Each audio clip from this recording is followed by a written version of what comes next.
एक गांव में बबली रहती थी। उसके पास एक घर था और एक जमीन थी जिसमें वो किसानी किया करती थी। बबली की एक बेटी थी पीलू। पीलू दिन भर बैठकर मोबाइल देखती थी या फिर अपनी सहेलियों के साथ फिल्म देखती थी। बबली पीलू से कहती है, पीलू तो दिन भर बस टाइम पास करती रहती है। अरे कभी कुछ काम धाम किया करो। तेरी पढ़ाई में मैंने कितने पैसे खर्च कर दिए, लेकिन तू एक नौकरी भी नहीं करती है। तो पीलू कहती है, माँ हमारे पास सब कुछ तो है, तो फिर मैं काम क्यों करूँ? और वैसे भी इतना बड़ा घर है और जमीन है, वो सब मेरी ही तो है ना। तो बबली कहती है, तेरे पापा बस ये घर छोड़कर गए थे। मैंने अपनी मेहनत से ये जमीन खरीद ली है। अब तुझे ये जमीन जायदाद तभी मिलेगा जब तू कुछ काम करेगी। मैं तुझे एक पान की दुकान खोल कर देती हूँ। तू उसमें पान बनाना सीख, उसको बेच और फिर 1 साल के बाद हम बात करेंगे। तो पीलू कहती है, लेकिन माँ मैं पान दुकान कैसे चलाऊंगी?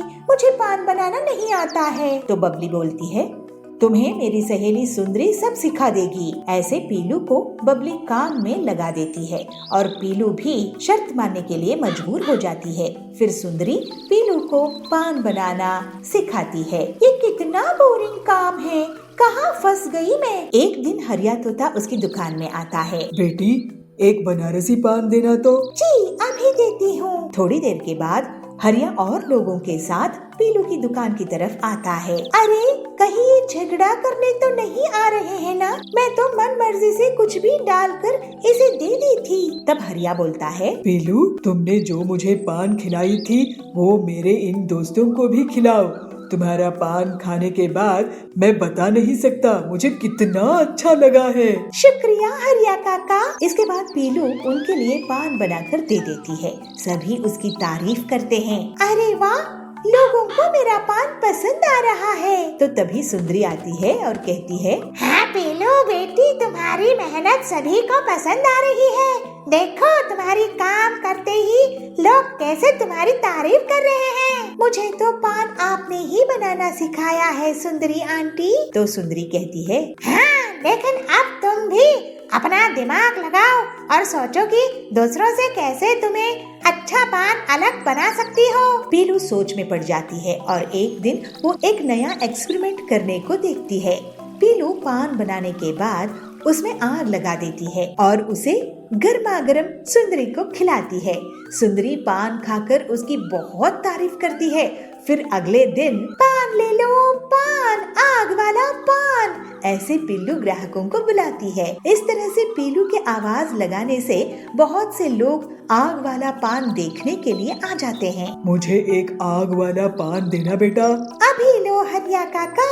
अरे क्या गजब का पान है ये, एकदम आग है आग। इसके बाद से पीलू का आग वाला पान पूरे जंगल में फेमस हो गया और 1 साल कब बीत गया पीलू को पता ही नहीं चला।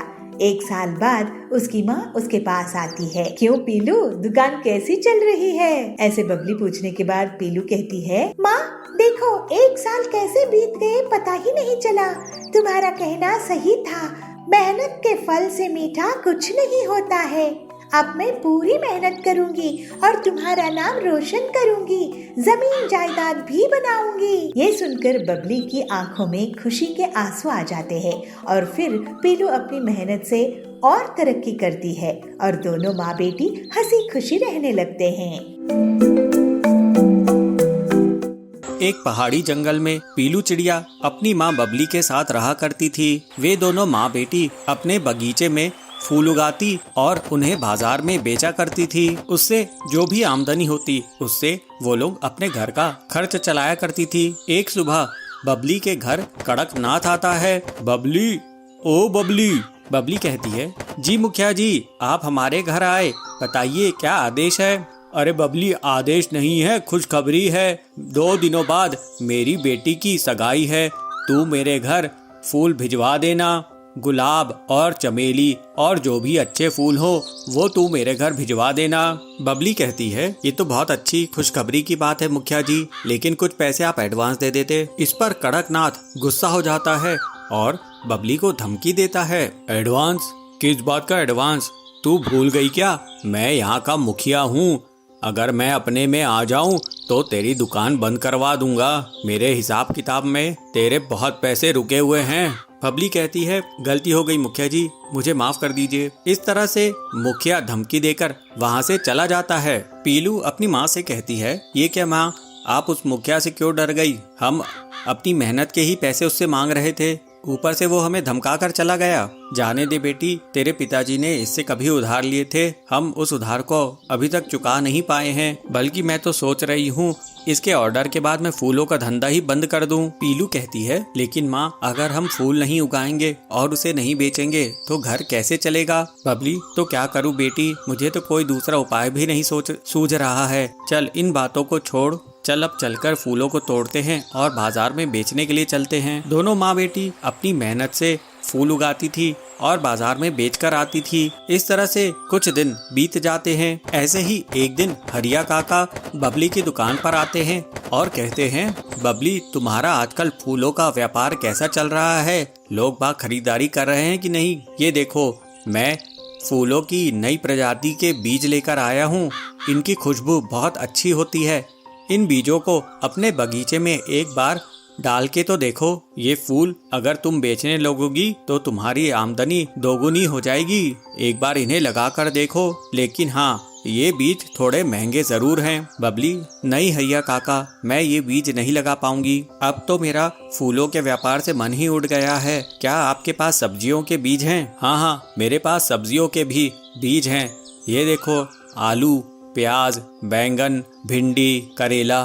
तुम्हें क्या चाहिए ये बताओ। पीलू कहती है, काका, आप हमें प्याज के बीज दे दीजिए, हम प्याज की खेती किया करेंगे। ये ले पीलू, ये हैं प्याज के बीज। ये नए किस्म के हैं, इसमें बहुत जल्दी प्याज उगाते हैं। फिर पीलू के कहने पर बबली प्याज के बीज खरीद लेती है। अपने बगीचे में बबली पीलू से कहती है, बेटी, तूने प्याज के बीज लेकर बहुत अच्छा करी, क्योंकि ये हर सीजन में हर कोई खाता ही है। पीलू कहती है, हाँ माँ, प्याज सेहत के लिए भी अच्छा होता है। गर्मी के मौसम में तो इसके बहुत फायदे हैं और ये गरीबों को बहुत पसंद रहता है। अब मैं पूरे फूल हटाकर प्याज के बीज बो देती हूँ। फिर पीलू प्याज के बीज बिखेर देती है और कुछ ही दिनों में उनके बगीचे में प्याज उगाता है। दोनों माँ बेटी अपनी फसल की अच्छी देखभाल करती हैं। प्याज की अच्छी खासी फसल को देखकर बबली खुश हो जाती है। पीलू, जा टोकरी ले आ, इन प्याज को तोड़कर हम अब बाजार में बेचेंगे। फिर वे लोग प्याज को बाजार में बेचने के लिए ले जाते हैं। प्याज ले लो, प्याज, ताजे ताजे प्याज। फिर पक्षी उनके यहाँ से प्याज लेने लगते हैं। थोड़े दिनों बाद एक चिड़ा उनके दुकान पर आता है। अरे बहन, तुमने तो लाजवाब प्याज दिए थे। ऐसे प्याज तो मेरे रेस्टोरेंट में हिट हो गए हैं। अब तो लोग सिर्फ प्याज की ही सब्जी खाते हैं। एक काम करो, मुझे आप एक बोरी प्याज भरकर दे दो। मैं रोज आपसे एक बोरी प्याज लेकर जाया करूंगा। इस तरह से प्याज के इतने बड़े ऑर्डर से दोनों माँ बेटी बहुत खुश हो जाते हैं और अब वे लोग प्याज को ही बेचने लगते हैं। कुछ दिनों बाद उनके पास इतने पैसे आ जाते हैं कि वो कड़कनाथ के पूरी उधारी चुका सके और अपना जीवन हंसी खुशी बिताने लगते हैं। लालमपुर में बबलू एक गरीब लोहार था। वो और उसकी बहू पीलू लोहे के औजार का काम करते थे। फिर बबलू उन औजारों को बाजार में जाकर बेच देता था। बबलू का बेटा बंटी लोहारी के काम को बिल्कुल भी पसंद नहीं करता था। उसे एक दिन बहुत बड़ा बिजनेसमैन बनना था और वो अपने पिता की एक भी बात नहीं मानता था। एक दिन बबलू की तबीयत बहुत खराब हो जाती है। वो बंटी को बुलाकर कहता है, बेटा बंटी, हमारा खानदानी काम है लोहारी का। तू पता नहीं किस दुनिया में है, जमा जमाया काम है, इसे आगे बढ़ा। मैं तुझे पुरखों की निशानी देना चाहता हूँ। ये ले लो, ये है वो लोहे का तवा जिससे मेरे पिताजी ने काम शुरू किया था, घर के लिए बनाए थे वो ये तवा। हम यही काम करके अपने घर के लिए रोटी कमाते हैं। अब मैं ज्यादा दिन नहीं रहूँगा, तू इसे ले और अपनी कमाई कर। क्या पिताजी, मैं ये लोहे का मजदूरी वाला काम नहीं कर सकता हूँ। इतने साल काम करके जायदाद के नाम पर हमारे पास क्या है? ये लोहे का तवा। मैं बड़ा आदमी बनना चाहता हूँ। इस काम से नफरत करता हूँ मैं। कभी भी इसे बड़ा आदमी नहीं बन पाऊंगा। अरे आप अपने पिताजी से ऐसे कैसे बात कर सकते हो? इन्होंने घर का पूरा खर्च इतने सालों तक संभाले हैं। आपको ये काम करने के लिए ही तो कह रहे हैं। क्या गलत बोल रहे हैं? काम नहीं करोगे तो बड़े आदमी कैसे बनोगे? क्या सपनों में बनोगे? अरे अच्छा पिताजी, मुझे माफ कर दो। मैं आपका कहना मानूंगा और मेहनत से काम करूंगा। इस लोहे के तवे की कसम, इससे पैसा कमाऊंगा। इसके बाद कुछ दिनों में बबलू परलोक सिधार जाता है। आप कब से काम शुरू करेंगे जी? कहीं आपका इरादा तो नहीं बदल गया है? मेरा मन नहीं है लोहार का काम करने के लिए। तो फिर क्या अपने पिताजी को झूठा वादा किया था क्या? और घर का खर्च कैसे चलेगा? आप क्या चाहते हैं कि हम भूखे मर जाएं, बेघर हो जाएं? अरे तुम क्या बकवास कर रही हो? हाँ, तो फिर इस तवे का इस्तेमाल करो, काम शुरू करो, अब खाली मत रहो। तुम यही चाहती हो ना कि मैं इस तवे का उपयोग करके पैसे कमाऊं? तो मुझे 2-3 दिन दो, मैं इसका इस्तेमाल करूंगा और पैसे कमाऊंगा, लेकिन मैं लोहार का काम नहीं करूंगा। इसके बाद बंटी 2 दिन तक सोचता रहता है और फिर एक चौक में अपना छोटा सा लोहे की तवे पर आलू चाट की दुकान खोल लेता है और बंटी का काम बहुत अच्छे से चलने लगता है। लोग उसकी आलू चाट की बहुत तारीफ करते हैं। लोहे की तवे में गर्मा गर्म आलू चाट में वो अब अलग अलग फ्लेवर्स भी ले आता है और जल्दी ही उसकी कमाई और बढ़ जाती है। वाह जी, आपने तो बहुत ही कमाल का आइडिया निकाले हो। ऐसा तवा आलू चाट तो पूरे जंगल में नहीं मिलता है। हाँ पीलो, ये तुम्हारे और पिताजी के कारण हुआ है। अब अपना एक बड़ी दुकान खरीदेंगे। वाह जी। और बंटी एक बड़ी सी दुकान ले लेता है। इसके बाद बड़े बड़े सेठ भी उसके यहाँ तवा आलू टिक्की खाने के लिए आते थे। शादी पार्टी इन सब का ऑर्डर भी इन्हें मिलने लगता है और अब तो पीलू भी बंटी का साथ देने लगती है। पीलो, मैं अब समझ गया हूँ मेहनत का सही मतलब। पिताजी ने कितनी मेहनत से मुझे बड़ा किया। मैं उनके काम को कम ही मानता रहा। तुमने मुझे भटकने से बचा ली। अगर तुम नहीं होती तो मैं अपने पुरखों का नाम रोशन नहीं करता। तुम्हारे कारण ही मैं इतनी तरक्की कर पाया हूँ। ये लो सोने का हार। इस तरह से अपने बड़ों का सम्मान करने के कारण और कड़ी मेहनत से वो बहुत बड़ा कारोबारी बन जाता है। फिर पीलू और बंटी खुशी खुशी रहने लगे। कोल्हापुर नाम का एक छोटा सा गांव था। उसके जंगल में बबलू कबूतर अपनी पत्नी पीलू चिड़िया के साथ रहता था। वो एक लकड़हार था और लकड़ियाँ काट के उनके घर बनाकर वो लोगों को वो दिया करता था। पीलू एक दिन कहती है, अरे सुनते हो जी, आप आजकल क्या कर रहे हैं? सिर्फ लोगों के घर ही बनाते रहोगे कि हमारा घर भी ठीक करोगे? बारिश तूफान का मौसम आने वाला है। अगर घर ठीक नहीं किया तो अपने यहाँ पानी भर जाएगा। अरे ठीक है, क्यों परेशान हो रही हो? अभी 2 घर और बना लूं, उसके बाद अपने घर को ठीक कर दूंगा। 2 घर बनाना है या 20? तुम्हें पैसे तो कोई देता नहीं है। आखिर कब तक हम गरीबी में रहेंगे? तुम्हारे साथ वाले देखो कितना आगे बढ़ चुके हैं। गाड़ी ले लिया है, घर ले लिया है। वो सब अपने काम में गलत तरीके से मुनाफा कमाते हैं, अपने ग्राहक को ठगते हैं। मैं ऐसा नहीं कर सकता। आखिर लोगों की मेहनत की कमाई का अपने सपनों का घर जो है, इसमें ठगना पाप होगा। अरे मैं तुम्हें चोरी या लोगों को ठगने के लिए नहीं कह रही हूँ। बस तुम अपनी कमाई बढ़ाओ और घर के बारे में भी सोचो। बबलू उदास होकर जंगल में बैठ जाता है। तभी उसके पास एक बूढ़ा बाज आता है। बेटा, ऐसा उदास क्यों बैठे हो? बबलू बूढ़े बाज को पीलू की बताए हुए पीलू की बातें बताता है। तो परेशानी क्या है बेटा? तुम तो बहुत होनहार लकड़हारे हो। लकड़ी काट लो और घर बना लो। मैं हरे पेड़ों को नहीं काटता हूँ बाजी। तो लकड़हारे क्यों बने हो? कोई और काम कर लो। लकड़हारा होने का मतलब बेकार में पेड़ काटना नहीं होता है। मेरी ये खानदानी परंपरा है।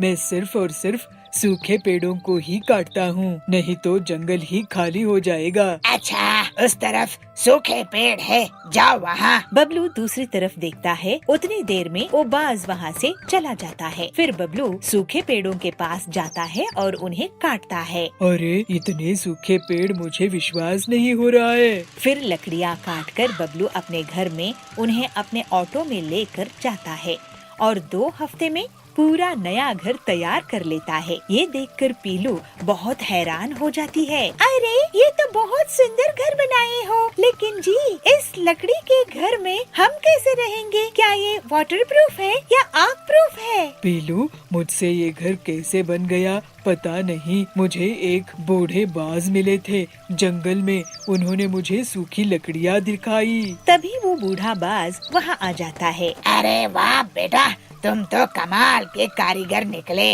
इतना बढ़िया घर, वो भी लकड़ियों का। लेकिन बात जी, पीलू का कहना सही है, आग पानी से कैसे बचाएंगे इसे? तभी वो बाज एक साधु बन जाता है। मैं जंगल का साधु हूँ। मैंने तुम्हें पेड़ को बचाते हुए देखा है बेटा। तुमने लालच में आकर कभी उन्हें नहीं काटा। मैं तुम्हारे इस लकड़ी के घर को आशीर्वाद देता हूँ कि इसे ना तो आग लगेगी ना ही पानी कुछ बिगाड़ पाएगा, और तुम और भी ऐसे ही सूखे पेड़ की लकड़ी के घर बनाकर अपना कारोबार करो। साधु बाज की बात सुनकर पीलू और बबलू बहुत खुश हो जाते हैं। बाज बाबा जी, मुझे माफ कर दीजिए। मैं अपने पति को भला बुरा बोल रही थी, लेकिन वो सिर्फ इनकी भलाई के लिए। आपके आशीर्वाद से अब हम अच्छे से रहेंगे। इसके बाद साधु के आशीर्वाद और अपनी मेहनत के दम पर बबलू और लकड़ी के घर का कारोबार करने लगा और मुनाफा कमाने लगा। अब वो और पीलू हंसी खुशी रहने लगे। बेलापुर गांव के जंगल में हर साल बहुत ठंड पड़ती थी और बर्फ गिरती थी। इस दौरान सारी पक्षी अपने लिए स्वेटर पहले से जमा कर लेते थे, लेकिन जब से इस गांव का मुखिया कड़कनाथ कौवा बना, तब से वो अपने दोस्त जाबाज चील के साथ पहले से स्वेटर का स्टॉक जमा कर लेता था और बाद में ज्यादा दामों में उसे बेचता था। कोई आवाज उठाए तो वो दोनों दादागिरी दिखाते थे और किसी की भी नहीं सुनते थे। जाबाज जी, आपकी स्वेटर पहनने के बाद खुजली होती है और ये गरम भी कम होती है। हरिया काका, तुम बूढ़े हो गए हो, इसलिए खुजली होती है और ज्यादा ठंड लगती है। मेरे स्वेटर तुम्हें पहनना है तो पहनो, नहीं तो भागो यहाँ से। मुझे अपनी स्वेटर की शिकायत नहीं सुननी है। हमारी दुकान के अलावा कहीं स्वेटर मिलेगी नहीं, समझे? उनकी इस दादागिरी से सब घबराए हुए रहते थे। एक बार पीलू अपने पति बंटी कबूतर के साथ जंगल में रहने आती है और वो उसका पति मिलकर स्वेटर की दुकान खोल लेते हैं। पीलू घर में स्वेटर बनाती थी और बबलू दुकान में बेचता था। सुनिए जी, बहुत मुश्किल से हमने पैसे जोड़कर ये स्वेटर बुनाई का काम शुरू किए हैं। अगर सब अच्छा चला तो जल्दी ही हम अपने लिए एक दुकान खरीद लेंगे और उसके बाद खुद का घर खरीद लेंगे। हाँ पीलू, हमें आगे अपने होने वाले बच्चों के बारे में सोचना होगा। ऐसे मुझे लगता है कि तुम्हारे हाथ की स्वेटर को पूरे जंगल वाले पसंद करेंगे। ऐसे ही कुछ दिन बीत जाते हैं और पीलू और बंटी की दुकान अच्छे से चलने लगती है। पीलू की स्वेटर बहुत डिजाइनर और अच्छी क्वालिटी के ऊन से बनी होती थी, जिसके कारण औरतें और लड़कियां उन्हें बहुत पसंद करते थे। कम दाम होने की वजह से सभी पक्षी उन्हीं के यहाँ स्वेटर खरीदते थे। जाबाज की दुकान में भीड़ कम लगती है। ये देखकर जाबाज गुस्से में आ जाता है और पीलू और बंटी की दुकान जाता है। सुना है तुम लोग जंगल में नए नए हो। मैं जाबाज चील हूँ, कड़क सेठ का पक्का दोस्त। तुम्हें पता नहीं है क्या, पूरे जंगल में मेरी ही स्वेटर की दुकान थी। तुम लोग स्वेटर कैसे बेचने लगे? चलो अपनी दुकान बंद करो। अरे जाबाज जी, आप हमें क्यों तंग कर रहे हैं? आप भी अपनी स्वेटर की क्वालिटी ठीक कर लो तो इतने ठंड में ऐसे भी लोग स्वेटर खरीदेंगे ना।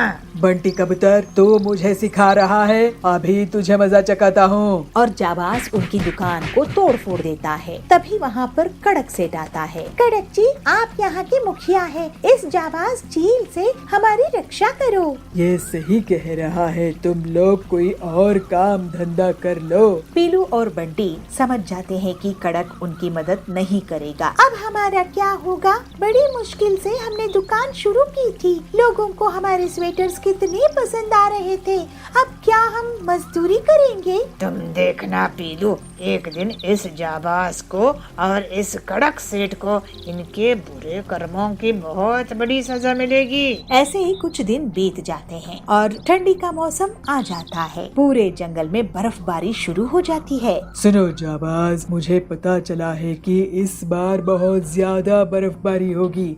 इस बार जंगल बर्फ से ढक जाएगी। ऐसा पहले कभी नहीं हुआ था। बहुत ठंड भी पड़ेगी। ये तो बहुत अच्छी खबर है खड़क। तूफानी बर्फबारी में हम और भी ज्यादा पैसे कमाएंगे और ज्यादा दामों से स्वेटर बेचेंगे और कोई हमें मनमानी करने से रोक नहीं पाएगा, क्योंकि लोगों के पास स्वेटर खरीदने के लिए कोई और दुकान ही नहीं है ना। अब तो हम और भी अमीर बन जाएंगे। ये बात पीलू एक पेड़ के पीछे से सुन लेती है और तुरंत बंटी को सब कुछ बता देती है। बंटी ये सुनकर हैरान हो जाता है। ये तो तुम बहुत अच्छी खबर लाई हो पीलू, क्योंकि जब बर्फबारी होगी तब हम भी स्वेटर बेचेंगे, लेकिन कम दामों में। उसके बाद देखना कि इन दोनों बदमाशों के साथ क्या होता है। पूरा जंगल इनकी पिटाई कर देगा। जल्दी ही बर्फबारी शुरू हो जाती है और पूरा जंगल बर्फ से ढक जाता है। ठंडी तूफानी हवाएं चलती है और ठंड बढ़ जाती है। ऐसे में कड़क और जाबाज अपनी स्वेटर बेचने के लिए निकलते हैं और गांव वालों से एक स्वेटर के 1000 रुपए वसूल करने लगते हैं। यह बहुत गलत बात है। आप हम लोगों की मजबूरी का फायदा उठा रहे हैं। इतनी मुसीबत में हमारे पास खाने के लिए पैसे नहीं हैं और आप 1000 की स्वेटर बेच रहे हो। क्या करे बबली, कोई और स्वेटर भी तो नहीं बनाते हैं। एक पीलू थी, उसकी दुकान भी इन्होंने बंद करवा दी। सुनो, तुम लोगों को खरीदना है तो खरीदो, नहीं तो भागो यहाँ से। हाँ, ज्यादा हल्ला मत करो, तुम्हारी मजबूरी है तो हम क्या करें। तभी वहाँ पर पीलू और बंटी आ जाते हैं और अपनी स्वेटर को सिर्फ 500 रुपए में लोगों को बेचने लगते हैं। किसी किसी को तो वो 200 रुपए में भी स्वेटर दे देते हैं। सस्ते और अच्छी क्वालिटी के स्वेटर्स ले लो। जाबाज और कड़क के घटिया स्वेटर 1000 रुपए में है। इन्हें देखो, सस्ते और अच्छी क्वालिटी के स्वेटर्स। ओ हरिया काका, बबली दीदी, यहाँ आओ। अरे तुम दोनों फिर से आ गए। तुम्हारी इतनी हिम्मत, तुम्हारी हड्डी तोड़ दूंगा। तुम्हें दोनों को बर्फ में फेंक देना पड़ेगा, तभी तुम लोग सुधरोगे। उनकी धमकी सुनकर पक्षी गुस्से में आ जाते हैं। तुम दोनों बदमाश इतनी ही बड़ी मुसीबत में भी लोगों को लूट रहे हो अपनी घटिया और सस्ते क्वालिटी की स्वेटर से, और इन भले बंटी और पीलू को धमकी दे रहे हो। इन्हें पकड़कर पीट दो। गुस्से में लोग जाबाज और कड़क की स्वेटर की दुकान तोड़ फोड़ देते हैं।